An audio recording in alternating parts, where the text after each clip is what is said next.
Je crois que notre ministre des Sports a tout résumé, quoi. Il y en a marre.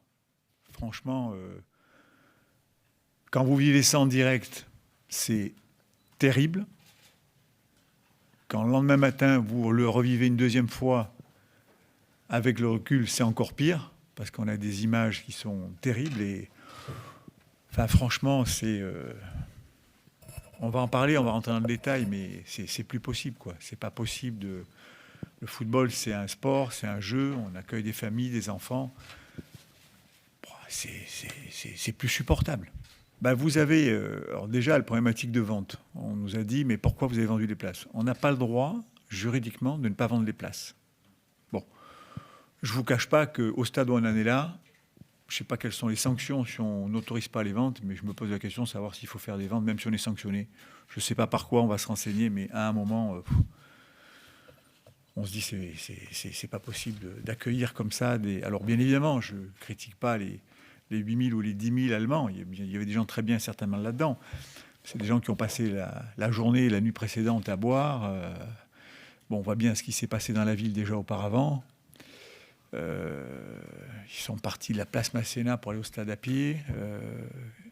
Et quand ça arrive, on se pose beaucoup de questions. Après, pour répondre précisément à votre question, alors, ça fait depuis l'ouverture du stade que je le dis à chaque fois, mais ce qui me gêne un peu, et je veux critiquer personne, c'est juste un constat que je fais depuis le début. Vous avez qu'à reprendre mes déclarations depuis 2013. On a un stade qui est magnifique, qui est un merveilleux outil, mais qui a une complexité de sécurisation très forte. Alors, on a eu des incidents, malheureusement l'année dernière avec Marseille, ça fait des années qu'on demandait les filets, maintenant on a les filets, on a rehaussé les tribunes, et ça fait des années que l'on dit ce stade ne peut pas être sectorisé. Ça veut dire que dans ce stade, à part le parquage visiteur qui est un petit peu hermétique, tout le reste, c'est open bar. Vous allez où vous voulez. Mais je crois que, moi, le constat que je fais, c'est que, en termes de sécurité, bien sûr, si ce stade est sectorisé, on sécurise un peu mieux les choses. Si on met 3 fois plus stadiers, on peut encore sécuriser un peu plus. Si on fait... Mais à un moment, il y a un constat. C'est qu'il y a des gens, il y a des ultras, puis il y a des hooligans. Ces gens-là, les hooligans, n'ont rien à faire dans un stade de football, ni autour d'un stade de football. D'autant plus que c'est des gens qui, je pense, ne sont pas à leur première affaire. Et je parle notamment, malheureusement, de certains Parisiens. Il faut qu'on trouve des solutions pour que ces gens-là ne s'approchent plus d'un stade.